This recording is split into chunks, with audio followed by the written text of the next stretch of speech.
All right. So I am super stoked and honored to have my friend and one of my mastermind partners, Lisa Chinatti from, you're in Boston, right, Lisa? Just outside of, yeah. Just outside of Boston. So her and I both have got to know each other through Real Geeks conferences, and we've been able to do some masterminding, and been a lot of fun. And your growth has been just insane. You are like the growth queen. 6 years ago, she did 8 deals. Last year, 657 transactions. And your goal this year is to do what, Lisa? Probably around 1,200 or 1,300. Jeez. I don't even know what to say to that. So I'm going to get my notepad out, Lisa. Let's kickstart this thing. Let's get into it. So Lisa, first off, what brought you into real estate in the first place? What brought me in? Ironically, not business development. I always tell everybody I lead with I'm a mom first, and that's like my passion is my kids. But I have a drive to do more. So real estate I got into very part-time as a way to work nights and weekends, make a little bit of extra money, and have adult conversation, really. I'm sure for any of the moms on here, they can totally relate to that. It's tough, especially with COVID. Even as a parent, just like having any adult interaction right now is a win. So in your first year, then first 2 years, you really went at this part time. Is that fair to say? Yeah, so little known fact, I actually got my license for the first time in 2004. And I say the first time because I got into the industry in 2004. My license was good for 2 years. And in 2004 to 2006, I didn't sell a single house. And I actually let my license expire and figured I just wasn't meant to work in real estate and totally left. And then I got my license back in 2010. And from 2010 to 2014, I was insanely part-time and would sell one or two houses a year, just whatever I could pick up at an open house or through a friend in town. Interesting. So when did you make the shift that you're like, you know what, I really want to get serious about this business? Because obviously there was a shift at some point that happened. So maybe walk us through that. Yeah, so 2015, as my kids started getting a little bit older, I was like, you know what, I think I can make more of this than just one or two houses a year. So 2015, I switched some stuff in. We always kind of say it's mindset, but it was a little bit more than that. I started doing some lead gen opportunities and um, started spending a little bit more time in my business. And so 2015, I sold 8 houses. And then 2016 was the year that I had like a colossal mindset shift and business shift and schedule shift, and like everything changed for me. And in 2016, as a solo agent, I sold 82 houses, primarily from online leads and geographic farming. Wow, that's so eight in 2015, 82 single agent. Obviously, you got really, really busy. So what was your mindset when you're doing 82 deals? Because trust me, I know the feeling of doing a lot of volume and transactions. And for me, I had to have an assistant early on because I understood the importance of leverage. In order for me to do the numbers that I wanted to, I needed leverage. Did you have an assistant at that point, or what stage did you decide, hey, I want to start adding some pieces to my business? So I was terrified of spending money and hiring an assistant until about July of that year. And I started working with a coach. So like you guys are all a step ahead of me because I didn't realize the value of coaching until it was, a good chunk of the way through 2016. And one of the first things that she had me do was hire an assistant. But it took her really 8 weeks of proving to me the financial benefits of doing so and taking the risk. So Rachel started, like I said, July 2016, but I was very cautious and said, 10 hours a week of work as, a 1099 employee where there was very minimal risk. And then it just her role kind of grew from there as my production grew. Amazing. So you decided to get a coach in the middle of 2016. So walk us through that decision. You were starting to get really successful, starting to make money. Yep. So what kind of shifted for you? So I remember I would walk around my office. I was, at a brokerage at that point, and I would walk around the office. I was busy. I was doing more business than I had ever done, but I would walk around saying, I am a walking liability. I was no good to anybody. I wasn't good to my family. I wasn't good for my clients. Like, I couldn't monitor dates. I couldn't keep up with marketing. I wasn't a good mother. I wasn't a good wife. I wasn't a good friend. I wasn't a good agent. And I had to be really honest with myself that if I didn't change something, it was never going to work long term. And it was looking at it and saying, so, at that point, I had closed maybe 35 to 40 transactions already in the year. And it was just looking at it and saying, like, did I want more? And if I did, I also didn't know what that was, right? Like, you know, uh, my education isn't in business. I don't know much about it. Know more now than I did then, but still, it wasn't. I think sometimes people get into real estate and say, I'm going to have a real estate company. I got into real estate and said, I'm going to sell some houses, right? And so the idea of what does it become after that was totally foreign to me. And I needed somebody to help guide me through that river, like in the forks, and go left or go right, and all of that stuff. So it sounds like some of your struggle early on was like even just battling your own sort of limited beliefs because you hadn't done it before. So like the assistant was a big one, right? You're like, okay, well, 100%. I'll do it 10 hours a week. How did you work through kind of those barriers? Because there's people on this call right now that might be at that same crossroad in their business. They're kind of like, I know it makes sense, but I'm scared, or I don't know how to keep them busy is something that people come up with. So maybe walk us through how you transition from working as a solo agent to really integrating and leveraging an assistant to bring value. Well, so there were two things, right? I think as I watch agents around me who are like, hey, I'm going to build a team, I'm getting to the point where I've got too many leads, or I've got too much business going on. One of the things that I always hear people say is, I'm going to hire a buyer agent, right? I need an agent to help me out with this. And I always push back and say, so here's the deal. Here's the reality. And I'm in Boston, fairly high cost of living. I know everybody's a little bit different, right? Our average house price at that point for what I was selling was about 350,000, so very modest. A buyer agent's going to cost me 50% of the commission, right? So our average buy side commission is 2%, Mhm. so $7,000 commission, right, is coming in off of each buy side transaction. And I'm very data heavy. I'm a numbers person. Like, that's how my brain works. And so I remember Mary saying to me, I was my first coach, and she said to me, Chinatti, like, here's the deal. You can generate the leads and you can pay somebody $3,500 to close the transaction, right? And here's the amount of time that's going to take off your plate, right? Or we can look at paying somebody $20 an hour for even 10 hours a week. And if we free up 10 hours a week, how many more transactions can you do in a month? And that number for me was 1.5, right? If I freed up 10 hours a week, I could add an additional 1.5 transactions to my monthly load at that point, right? So I could pay somebody $3,500 to get one additional transaction, or half a transaction, right? Because I'm going to give away half and get a half. Or I could pay somebody $20 an hour for 10 hours a week, $200 a week times 4 weeks, $800, and make an additional 10,500. Does that make sense math Mhm. wise? Yep. Yep. And so for me, it's kind of seeing that and having her say to me, Mary say to me, the biggest key is that understanding that when my assistant is sitting at the inspection for me, or when she's doing my TC work, or whatever it is that she's doing, I'm not at home taking a nap. I'm not at the spa getting a massage. I'm actually still doing business related activities. And it's protecting that time and saying, so if she's sitting at the inspection, I'm on the phone prospecting and finding those additional 1.5 deals to make that investment worthwhile, right? The moment that I get to the point where I'm going home and taking the nap, I'm actually losing the money, right? Because I would still do it.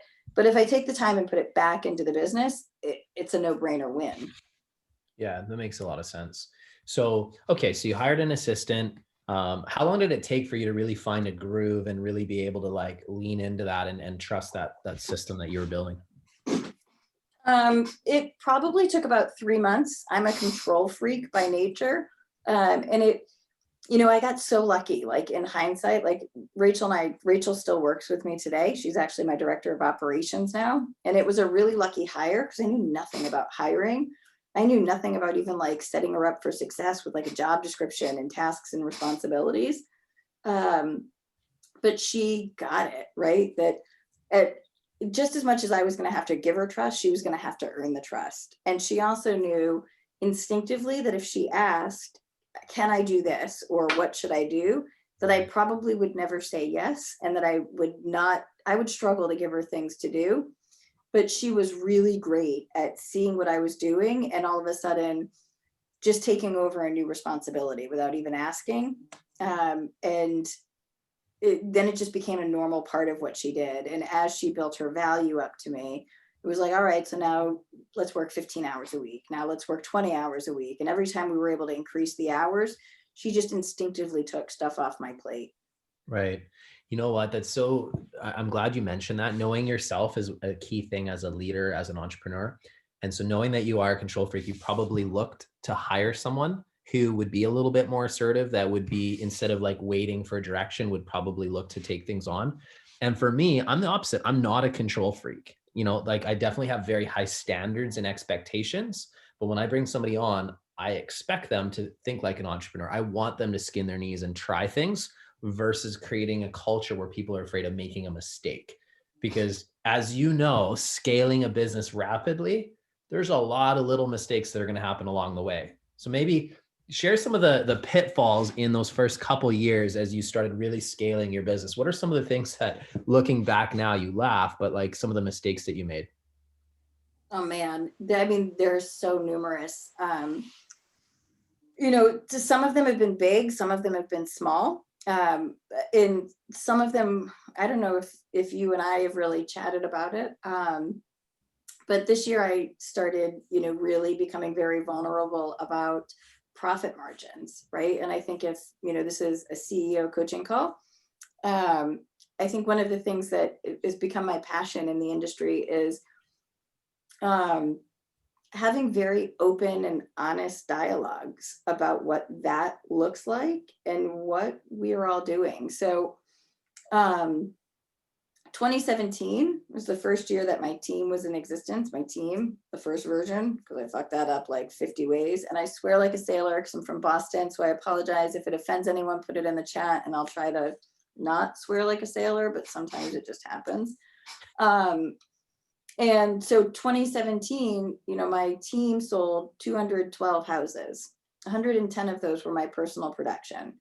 The agents on my team sold an additional 102 houses just by straight math. We closed $2.1 million in commission. From the outside looking in, I had kind of a kick-ass business, right? Something that a lot of people aspire to. And I built it in 1 year. In 12 months of being a team, it's pretty impressive. But what nobody knew at that time, and one of the things that I didn't even share with my coach, I lost $500,000. I made some massive mistakes with profitability. I recruited the wrong people the wrong ways. I did not keep my eye on the numbers nearly at the level that I needed to. I didn't understand the numbers. I was scared of the numbers. And I think, when you start to understand kind of the financial pressure that's coming when you know that you're losing money at that level, right? Like that's not a small loss. It's not like we're talking like $5,000 or $10,000. Like we're talking all in, it was over $500,000. It was probably in the low 500s. And that comes with financial pressure. And, that pressure makes you into a person that you're not necessarily proud of, right? And that led to a lot of problems in my business, a lot of problems in my leadership skills, and a lot of problems with just interpersonal dynamics, right? But it's really, really hard to talk about. And I think one of my pet peeves about the industry is that, we all focus on like, we opened up this call and what did we talk about? We talked about my units, right? we didn't actually talk about what that actually translated to. I could sell 600 homes and not make money, but that's not why we're all in this business, right? Right. And so that's become one of my biggest passions, is kind of really working on how do we how do we help each other, how do we make it okay, how do we, open up the honest dialogues about what's involved with some of that stuff.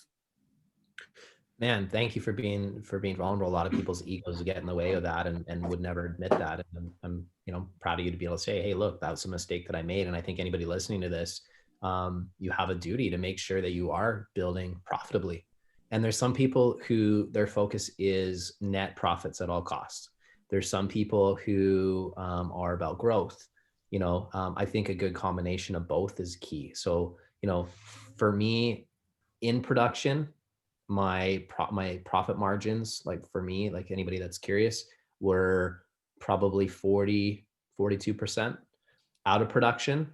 With some of the changes that I made last year and kind of the diversification of income, I've actually increased our net profitability now. I think we're probably around, this year we might be around 45. Last year though, my very first year out of production, or at least half year, we're probably at 29%. So if anybody's wondering about where we're at, like those are kind of the numbers, but my goal is always to kind of keep it within 30%. But I want to make sure that I'm not profitable at the expense of our people. I want to make sure that our people are earning living wages. That's like a huge focus for me. I want to make sure that their income potential can go up as we go up too.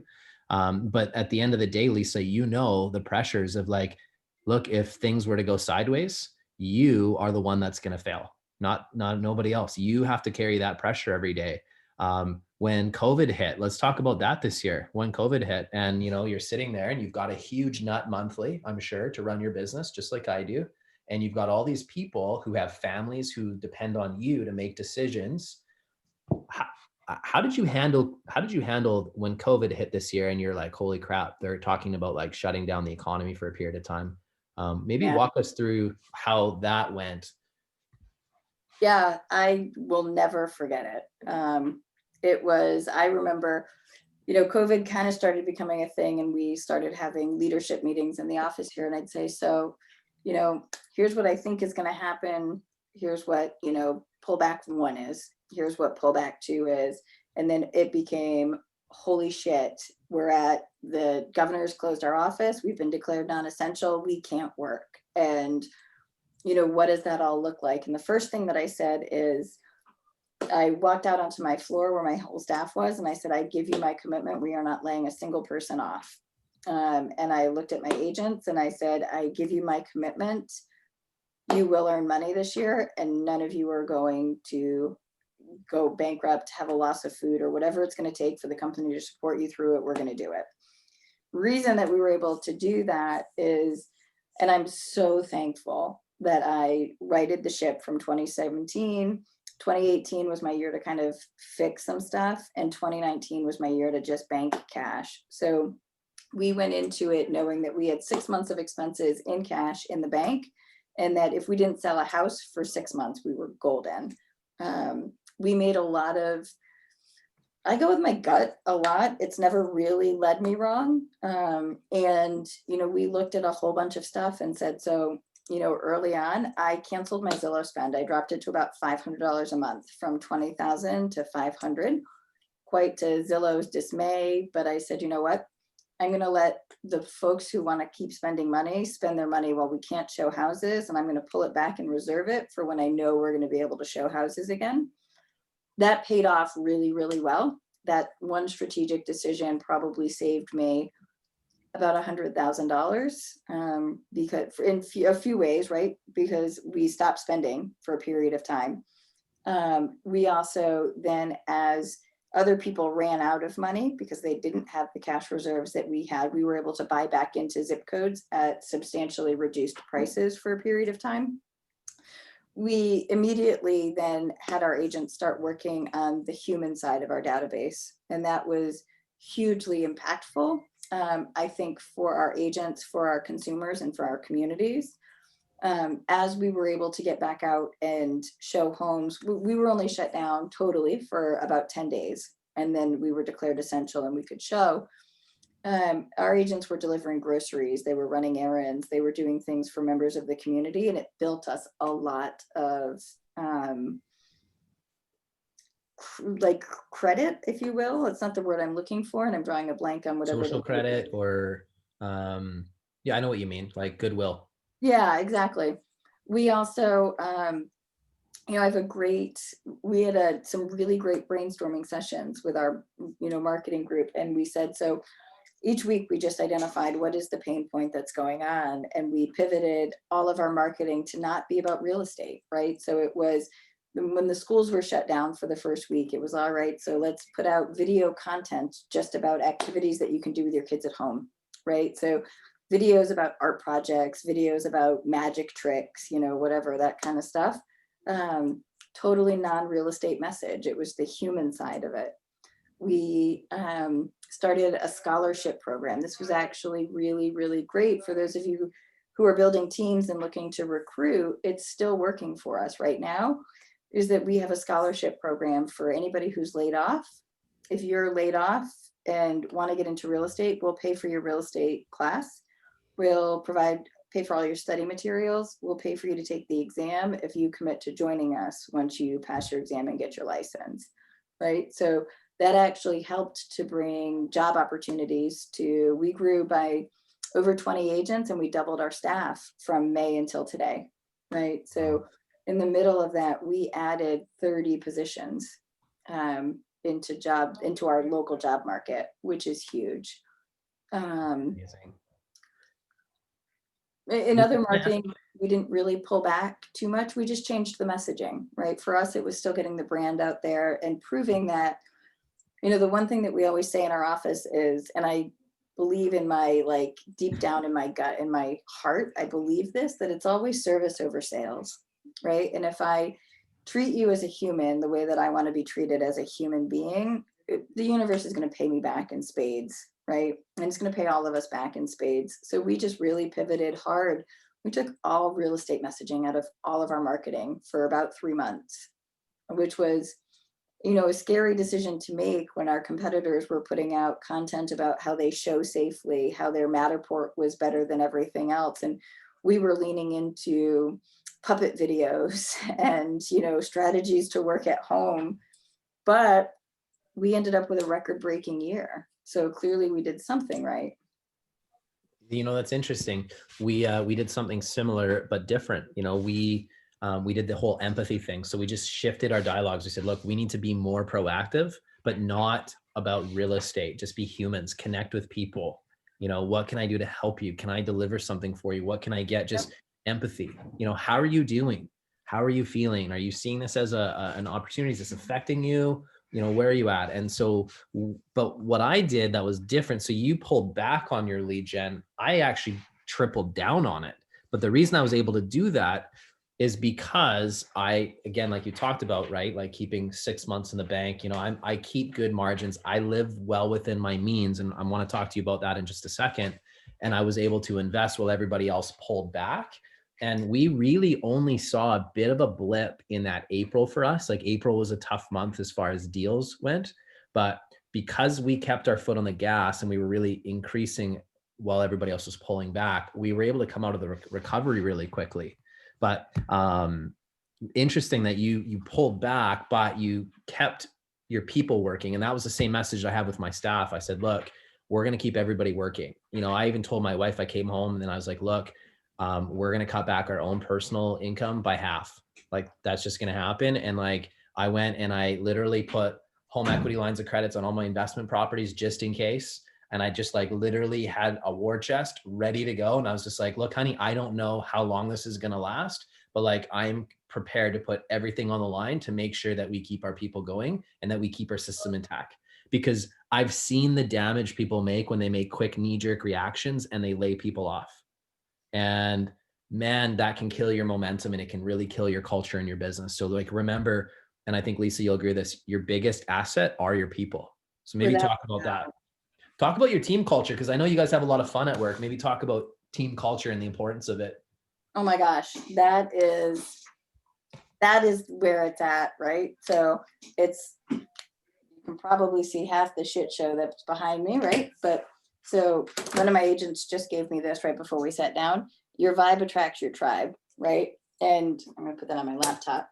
But it's so true. And that's like the biggest thing that I always talk to people about is that, you know, for me, it's one of my biggest leadership lessons was learning to be okay with who I am as a leader, as a human, as a business owner.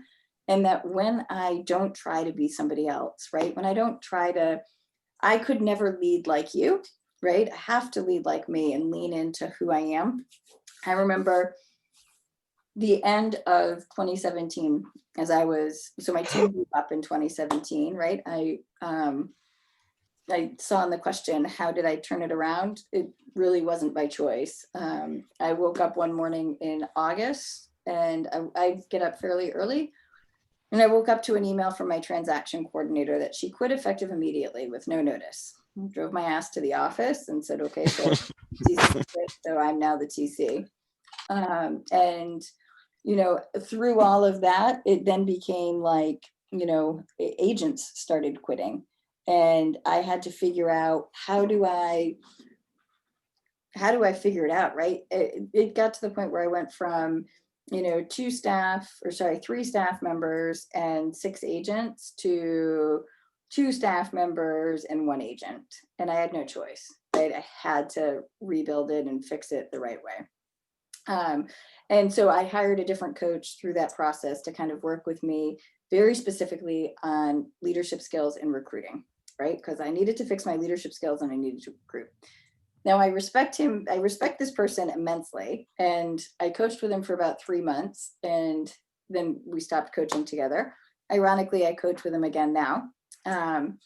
But one of the things that he told me, it makes me laugh to think about, is he said, Chinatti, the issue is that you are intense. You don't come across as very feminine and you're not very approachable. And I was like, well, that's fantastic. And he said, so I think what you need to do, you need to go out and you need to buy dresses and they need to be pink dresses. And you need to wear pink dresses to the office so that you look feminine and approachable. Let me tell you, this is as pink as I get. It's like once a month and then that's it. The rest is black, white, or red and some variant in between, but not pink. But I bought those pink dresses and I wore them to the office and I was not myself, right? I was uncomfortable. I was actually probably less feminine and less approachable because I was miserable, right?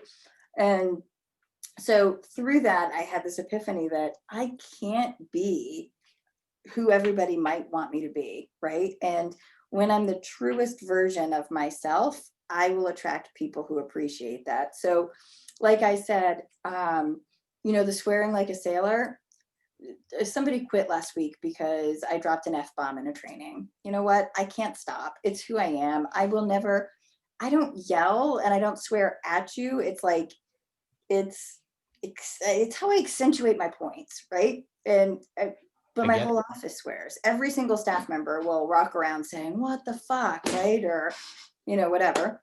Half the signs in my office, if you were here, have an F-bomb written on them, right? It's just, it is what it is. And so the rest of the culture, right? Like the stack of shit, like we've got Nerf guns. We have Nerf gun wars on the daily. Like the bullets, I come in and there's like Nerf gun bullets all over my desk, right?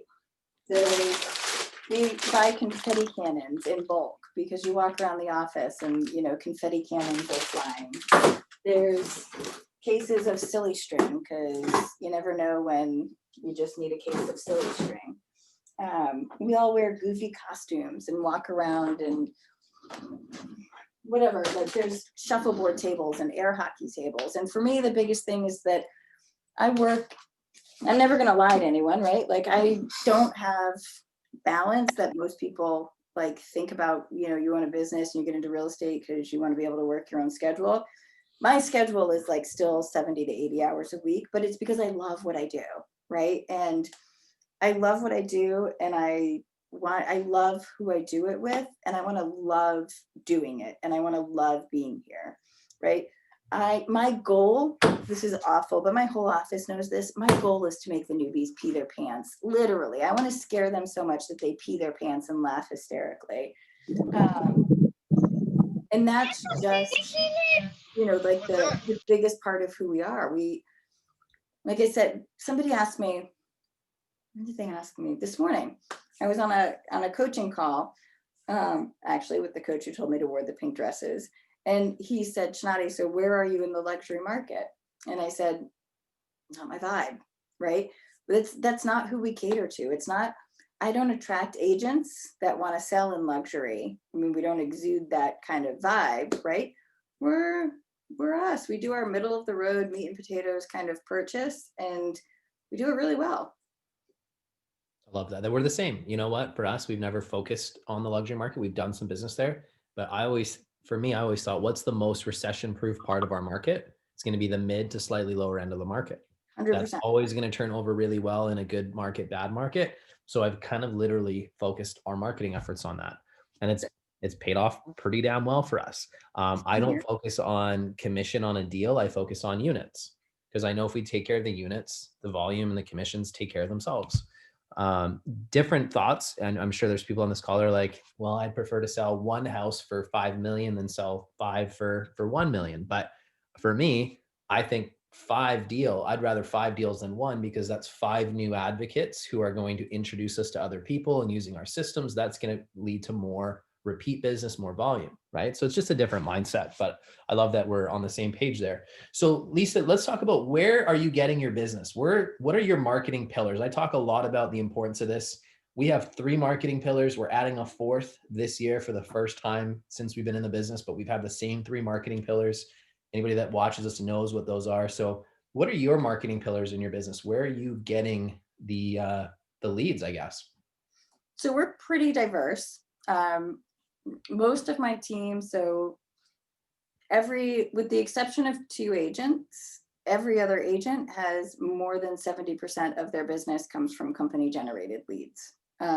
So Sphere is definitely a part of it, but it's not the biggest part. My goal this year is to really kind of work on driving Sphere business up a little bit more. But it's not my passion. As I know that's awful to say, we're fixing it. So our main lead pillars, Zillow has always been a big part of my business. I know a lot of us have love-hate with Zillow, but it works for us. So we use Zillow. What's your approximate spend with Zillow and your approximate GCI with Zillow? Because I know your numbers, girl. Yeah, so a little interestingly, we were awarded a Zillow Flex contract at the end of last year, in July 29th. So I no longer spend on Zillow. We actually pay them a success fee at this point. So we pay referral fees back. At our kind of peak where we were running in 2020 before Flex rolled in, we were spending between $30,000 and $40,000 a month. And we would make back before agent splits off of that 30 to 40,000. We would close in the neighborhood of $185,000 to $250,000 a month in GCI just from Zillow. Okay. Realtor.com was a big one for us. We still do it in New Hampshire, but it's no longer an option for Massachusetts. They've changed their model. Google pay-per-click is a really big pillar for us, both for buyer and seller leads. Something that we rolled out 4 weeks ago is Google My Business and Google Local Expert, and it's fucking on fire. Those are their direct inbound phone calls directly off of Google. The past 2 that have come in this one, I'm paying like $20 per phone call. I think it's like $23 per phone call. The last 2 were come list me calls. How'd you find us? Well, we Googled realtor in my area. You were the one that came up and whatever. 2 signed listings off of $46 of lead gen spend is bananas. That's amazing. So that's called Google My Business? Yeah, and Google Local Expert. Okay. It's not set up in all markets. It takes a while to get it set up. Once you reach out to them, you've got to go through Pinkerton background checks. And one of the big initiatives that we took earlier, oh, sorry, it's not 2020 anymore, that we took last year was really moving our reviews from just being very Zillow centric to being Google centric. And so we took the initiative and we moved from 30 Google reviews to right now we're at like 260 Google reviews. And I would highly encourage all of you, if you don't have that set up, to do it today. And put the push on it. It stays with you forever. It's the rewards. I think, you know, if you follow in the US what's going on with some of the lawsuits and, you know, the antitrust shit and all of that, I think, you know, it's a very wise decision in order to protect your business moving forward. So Google is a big one. Open houses are huge. Back when I was a solo agent, and even when the team was smaller, geographic farming was a huge part of the business. As the team has gotten bigger, it doesn't work as well because the agents aren't as committed to doing all of the activities, and I don't sell anymore, so I'm not out door knocking and doing those kind of things. Our database that we've built up over the past 4 years, from 2016 to today, sits at about 50,000 contacts in our database. So this year, our big hire was hiring a director of marketing who's been really working on email campaigns and retargeting and remarketing and all sorts of other stuff to leverage the power of what we've already paid for in our database, and really spending the time segmenting it out and understanding, you know, that those Google pay-per-click ads that we generated 24 months ago are like prime for picking right now. Those Facebook leads from 36 months ago need to be heavily hit right now. So the database is comprised of a whole bunch of stuff. Expireds are a big part of what we do. The interesting thing is where we sit, and it depends on your markets and stuff. And my team being quite large, we cover, if you drop a pin on my office, we cover about an hour and a half in every direction. We go, you know, all the way into downtown Boston now. We go all the way up to Lake Winnipesaukee. We go down to just on the border of Cape Cod and out far west to Worcester County, which is, you know, about an hour away. And so we play to the different marketing dynamics going on in each, right? Boston is getting the urban leaving.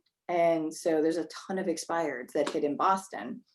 I'm banking on the fact that Boston's going to bounce back quicker than what a lot of people think. I think that the decrease in the housing market there caused by Corona is very, very temporary.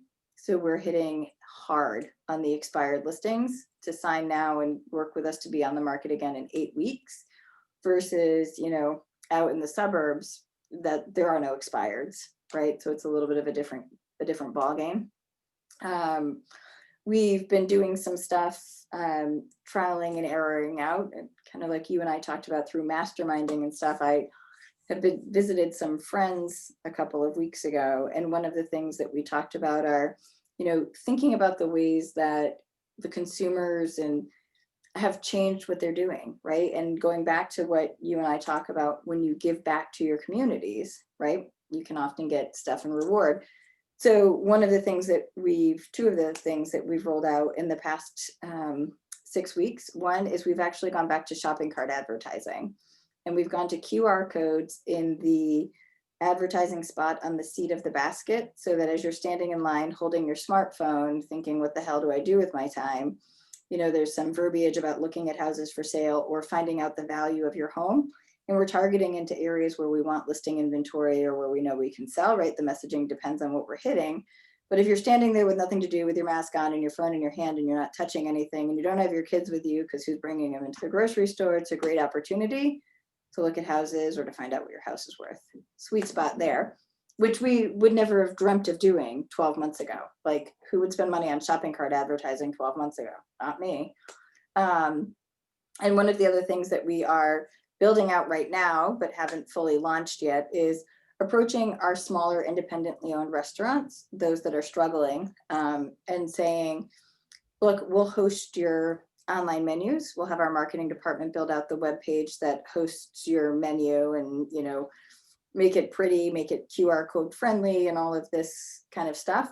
In addition, if you allow us to put advertising on that menu and allow us to ask for consumers' contact information, we will purchase an appetizer or a dessert or whatever, gives back money to the local business and gives us contact information for people who live in the local area, right? So if I know you live there, I can kind of target you for future selling stuff.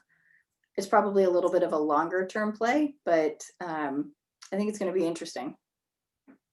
You know what I love about entrepreneurs is when you really lean into being an entrepreneur, you're not afraid to beta test some things. And and that's the importance of, like, again, being in a profitable business now from where you were, you have money to spend on these sort of things. And so some people are probably listening and saying, I don't have those types of budgets. Well, Lisa didn't have those types of budgets either. I didn't have those types of budgets at one time either.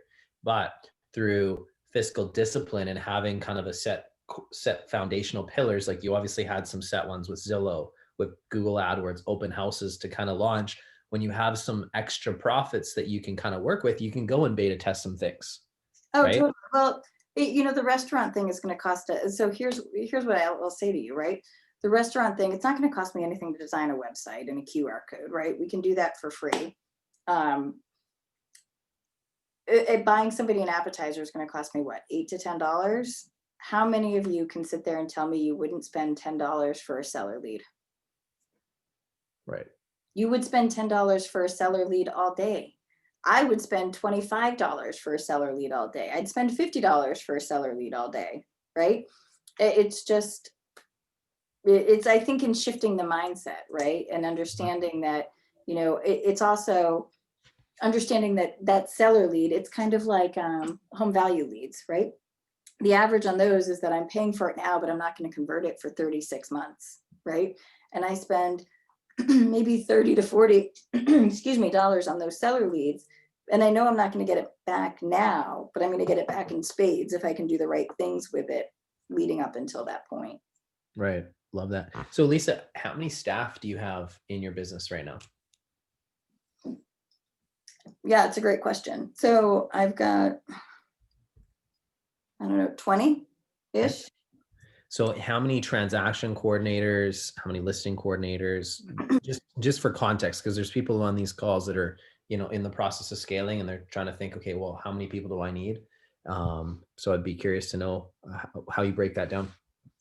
All right. So I've got Jason, who's my sales manager. He manages the agents because this is not for mass consumption.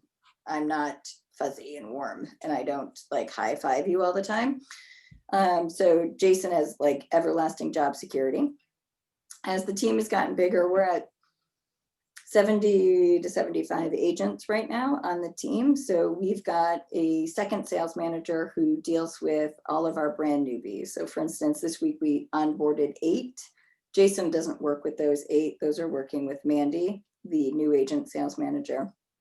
I've got a full-time recruiter who just works on keeping our bench full. I've got a full-time marketing director, a full-time video guy, a full-time photographer. I've got one listing manager and one listing coordinator. I've got one transaction coordinator. She's a rock star. She will probably not make it through this year as the only one. We are very, very fortunate that she handles about 100 files at a time. That's not the norm. I've got my director of operations. Because of the size of the business, we have a full-time accountant on staff.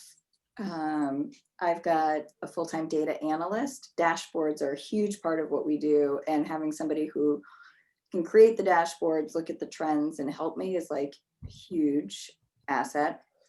And this year during Corona, we actually launched an inside sales team. So we've got a director of inside sales and 4 full-time inside sales reps. I have a tech person who helps me part-time with some tech. We have 2 front desk employees, one for each office. They're doing just more general admin work and kind of reading agents and stuff, since we don't have customers coming into the office, but my commitment was never to lay anybody off. So they just kind of do random stuff. And I think that I'm probably forgetting 1 or 2 people, but I think that's the bulk of it. Wow. You've got a dream team built around you. Pretty much every facet of the business you've got covered. So do you You own your own independent brokerage, Lisa? I do. I opened it in December of 2019, and we moved the team into it in January of 2020. So this was our first, it was a welcome to independent brokerage with Corona. But so this was last year was our first full year, totally independent.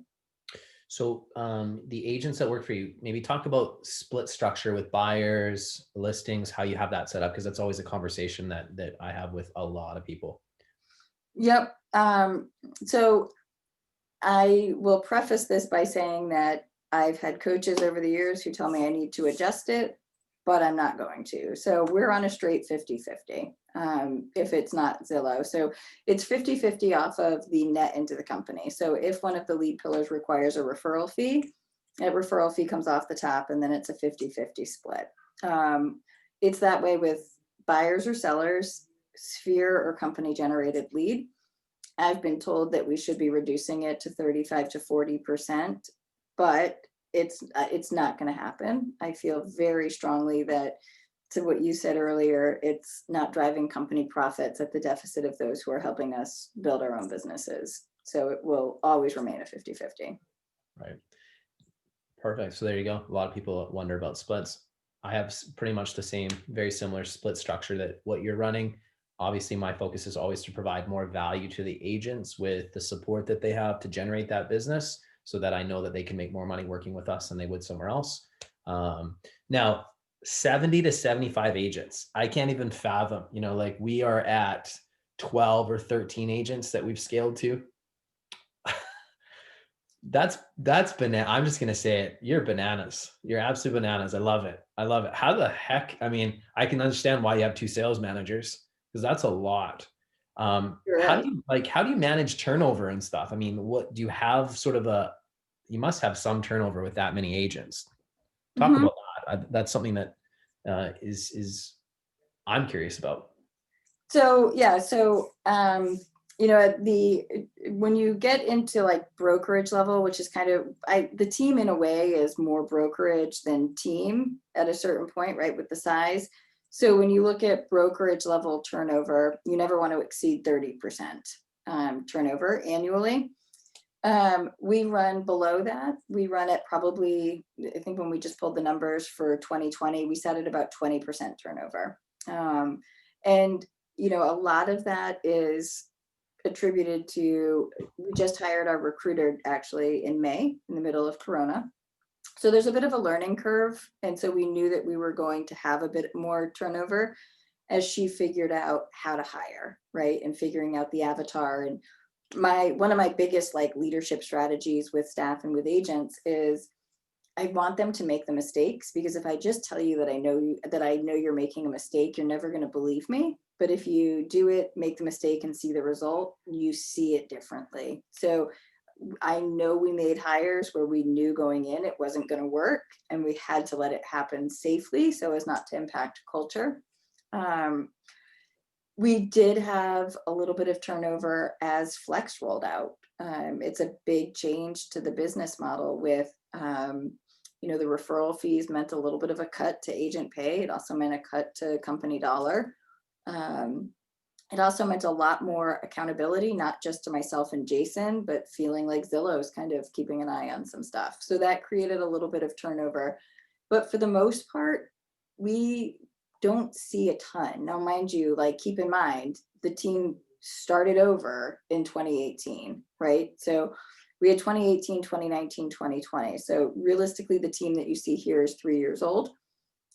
I truly believe, and I, again, go back to at a certain point, a team becomes more brokerage than team in how you look at tracking metrics. For the most part, an agent's going to max out on a team between 18 and 36 months, right? And that was a big part of, there's a whole bunch that went into why did it get to this size? Like people ask me about that. And the first thing that I'll tell you is that it was very organic. I never set out and said, I'm going to develop this massive team. But after seeing what happened in 2017, the first thing that I said to myself is I need to make sure that the business is insulated so that when people leave, it's never, I'm not in a point where I'm so dependent upon an agent that I feel like I need to sacrifice on my values and who I am as a business owner and a leader, right? So part of it was like self-preservation long term. And then it just became, okay, so the more you get and the more you do, the bigger that bench needs to be. And then it became like, it's kind of fun, right? And then it became like, golly, like we're actually really good at helping agents develop a career and get into the business. And a lot of it became kind of organic in reach to us at that point. And for the way that the business is set up now, and even like before, go back like mid 2018, definitely into 2019, if we hire somebody that we know we can make successful, we can throw the money behind it and make the investment knowing that we're going to have a return on that investment, right? And so it's dollars and cents at that level. And then, like I said, it just became organic. And then it's looking at how do you continue to keep growing, right? How do we get from 650 deals to 1,200 deals? And it's, you know, one of my other favorite things when people ask me, like, how do we come up with goals and how do we drive it? One of my biggest leadership principles is that I can't ever broadcast my goal out on the sales floor, right? I only get close to accomplishing my goals when I help each individual accomplish their goals, right? And some of my sales agents, they only want to sell 12 houses this year. And I'm never, ever going to be able to do anything that's going to convince them to sell 24, right? And I've got other agents who want to sell 50 houses this year. And I've got to be able to tailor everything that I do that helps that agent accomplish whatever their goal is, right? If they want to sell 12, we give them what they need to sell 12. If they want to sell 50, we give them what they need to sell 50. And we come up with that support, and accountability is also individualistic. Then in the rest of, I don't even know where I was going. I go down rabbit holes like nobody's business. Good. No, it's good. This is great. There's some questions. Are you okay if I open it up to some questions? Oh yeah, fire away. Okay, sweet. Is there a link for the Google My Business link that you talked about? People are asking about that.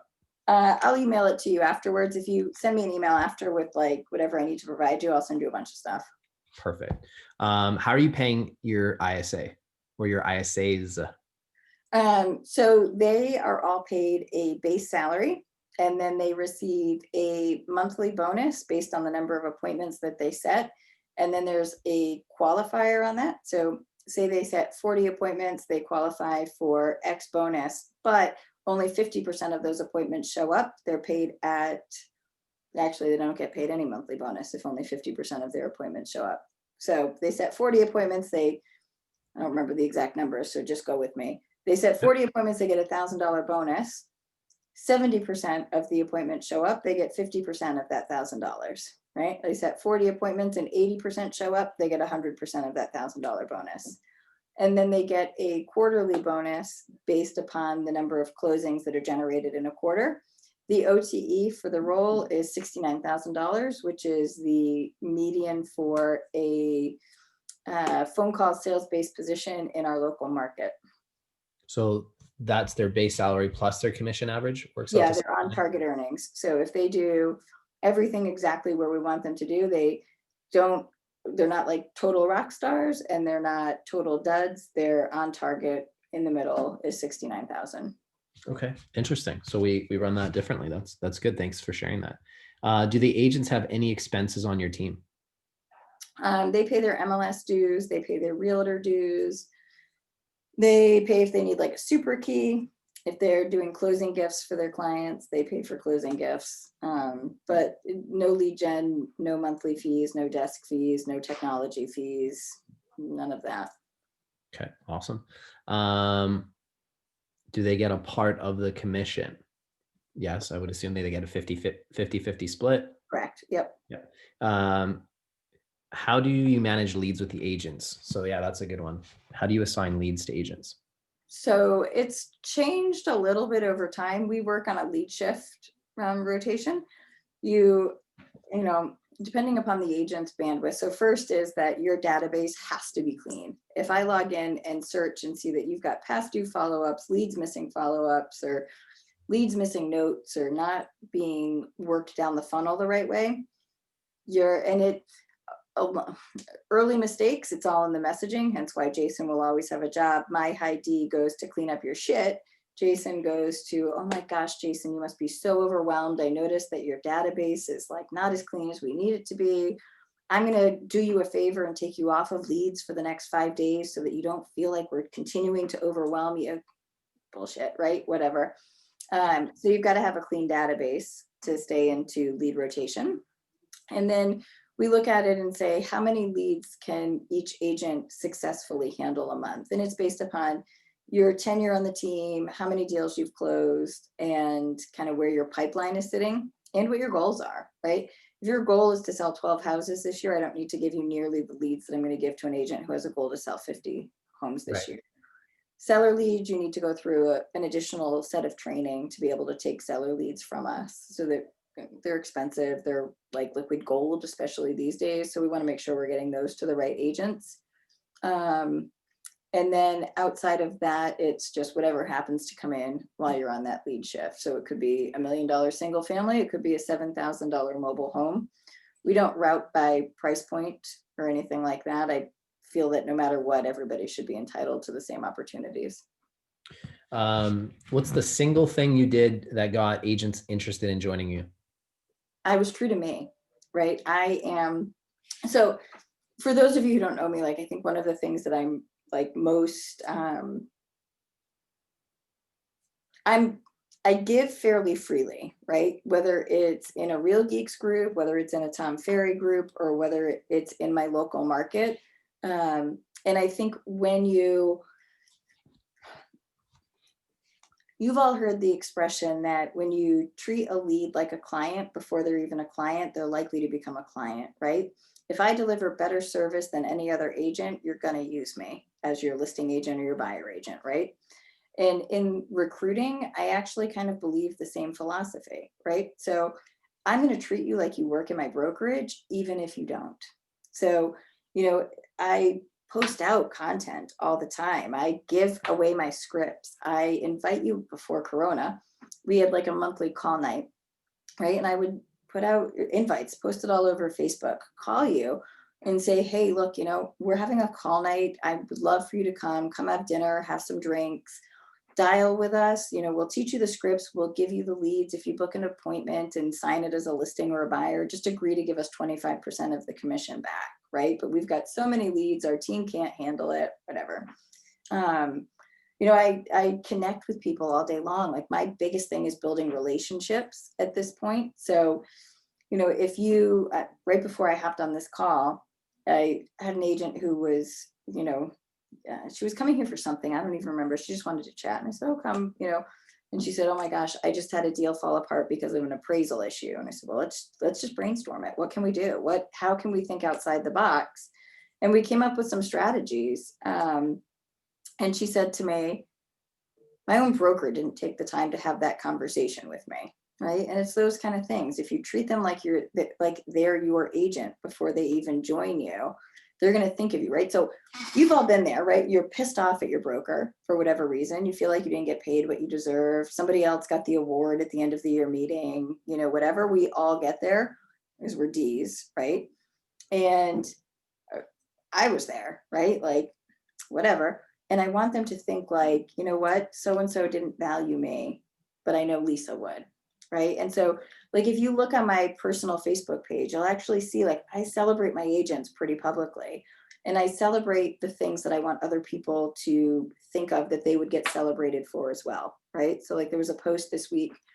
One of my agents just worked with a client who came in and said she wasn't interested. She was all set. She had an agent. And same point that I'm kind of making here, that agent kept sending that client properties and saying, hey, I thought of you, not sure if your agent showed you this, yada, yada, know you're committed, but feel free, I'm here to be of service.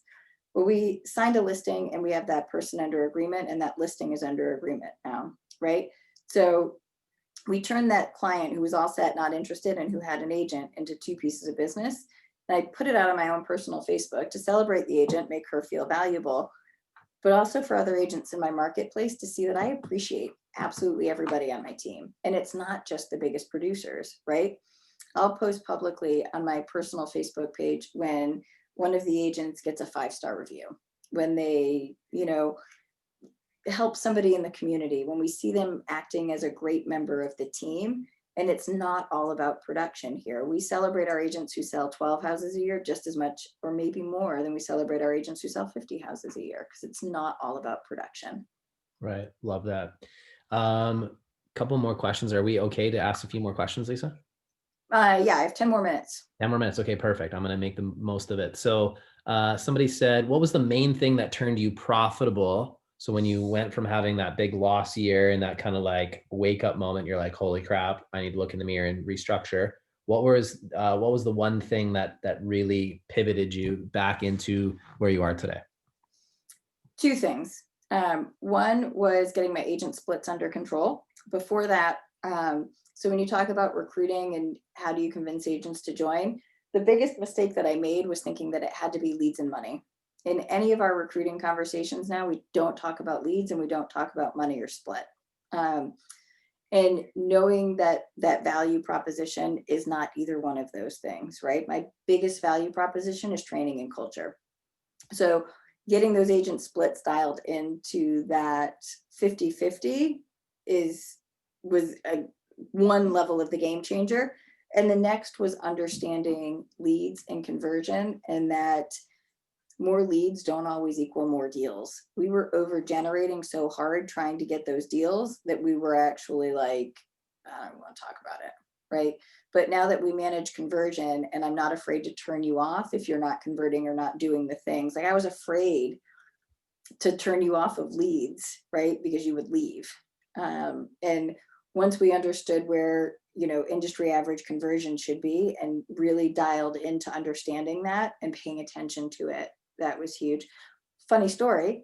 I was last year, just about a year ago, I hired my data analyst, and I went out. I'm personally coached by a different company, and I went out to that company's office, and I said, so you've got a data analyst in your company, and I want to bring mine, and I want you to teach me how do I help this person do their job to help me. And that data analyst sat down with us and said, okay, so here's the first thing you need to look at. Where did your leads go? Right.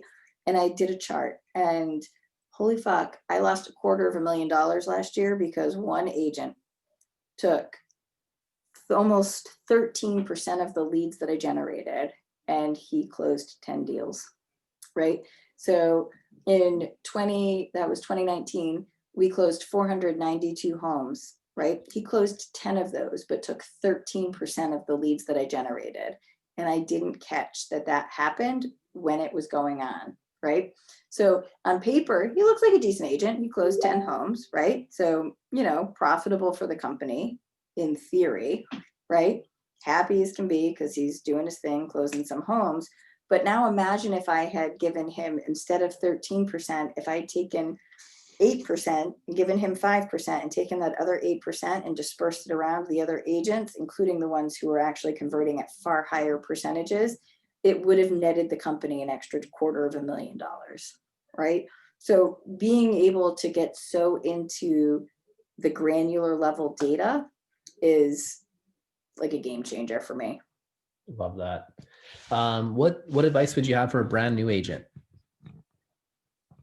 Be coachable, right? And don't be afraid to make mistakes, right? I think that's some of the number one stuff that I see is, we get kind of set in our ways, but they're afraid of the phone, right? And I say to the brand newbies, like, come in and, it's not sales, right? And if you're so desperate for the sale that everything that comes out of your mouth is sales focused, commission breath, that's what we call it in my office, you're never going to sell, right?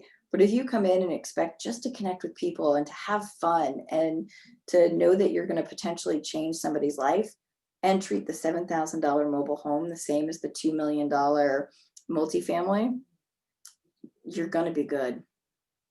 Love it. Lisa, what percentage do you think should be spent on lead gen and marketing of your gross sales? Or what formula do you use? Maybe you have a different formula. Yeah, I keep mine between 10 and 12%. Perfect. And it should be different for everyone, depending on, like, some of us, if your salaries are higher, rent, right? Like so many different factors that go into it. And I think at the end of the day, you just have to look at what are your goals and what are your available resources. Lisa, if you don't mind sharing, and you don't have to if you're not comfortable, but like being out of production, what kind of like net profit margin level are you sort of working with now that you're So profitable? I'm very different from you. So my cost of sales right off the top is 50%, right? So I'm starting with 50% before expenses. And I Okay, just shared with you that I go 10 to 12% for my marketing budgets. right. My salaries are also probably in that 10 to 12%. So I'm always aiming for 25 to 27. Okay. But you're doing massive volume, so it's still very profitable. Now, do you pay yourself a salary, or do you just like do, we call them dividends in Canada. I'm sure you guys have similar, like, do you pay yourself dividends? How do you pay yourself? Because this is something that when you get to a certain income level, there's like a crossroads. And, for us in Canada, maybe it's a little different than the US, but I'm curious how you pay yourself. So I pay myself a salary. Ironically, it's always been very, very minuscule up until this year. I had to give myself a raise because the IRS was getting a little bit wonky. But last year I paid myself $100,000. And part of it was that, like I said, in 2018 and 2019, my biggest focuses were on correcting the financial mistakes and making sure that I've always got 6 months of reserves in cash ready to go. And as the company has grown, that reserve needs to grow, right? When we hired when we hired an inside sales department of 5 people, that's 5 salaries that need to have 6 months in the bank. So I don't make just $100,000, obviously. Yeah. There's, different ways around it, but I do pay myself just a modest salary. This year it'll go up to, I think, 350. Nice. I do the same thing. I've been paying myself a salary for 5 years since I've been in real estate. And that's a great way to kind of like, be able to live within your means. You're not increasing that necessarily as you're making more. And then it allows me to reinvest in other assets, other investments, build other income streams, other companies. So for people like thinking about these things, it's very important to live within your means. Because if you make $1, but you're spending $1.05, it's not sustainable, right? You need to be able to make $1 and at least spend 90 cents or 85 cents, like you always got to think that way too. Correct. Lisa, any final thoughts? Any last piece of advice? A lot of the people on this call, some of them might be new agents, but a lot of them are building teams right now, running teams. And, what's one or two things that you can give people as a final thought here? I think it always goes back to the same, which is, focus on the human side of it, whether it's the consumer, your teammates, your staff, right? And the other side of it would be to never forget who you are and don't try to be somebody else, right? You're going to be the most successful when you're the truest form of yourself. Love that. Lisa, you're amazing. Thank you so much for just being super honest, transparent yourself. Always be you. I talk about that, Dr. Zeus quote, nobody's better at being you than you. And it's true. Just be authentic. And that's the key. And, I love that you're also very self-aware. You've surrounded yourself with people that balance you out. And I talk about that as you're building your business. Don't hire people just like you. Look for people that are smarter than you in areas of your business. I'm the dumbest one in my company now, which is the dumbest person here. And that's a good thing, right? Like at the end of the day, you should be looking not to fuel your ego, but you should be looking to find gaps, because we all have one thing that we're generally really good at. You've identified that in yourself and you've literally created a role where it sounds like you spend most of your time doing that. I've done the same thing in my businesses, and that's the key to scaling, guys. So I hope that this was valuable. Lisa, you're amazing. Thank you again for participating. And if I can do anything for you, if I can return the favor in any way, please let me know. And I'd be honored to do that for you too. Thank you. All right. Bye, guys. Thanks, Lisa. Bye, everybody.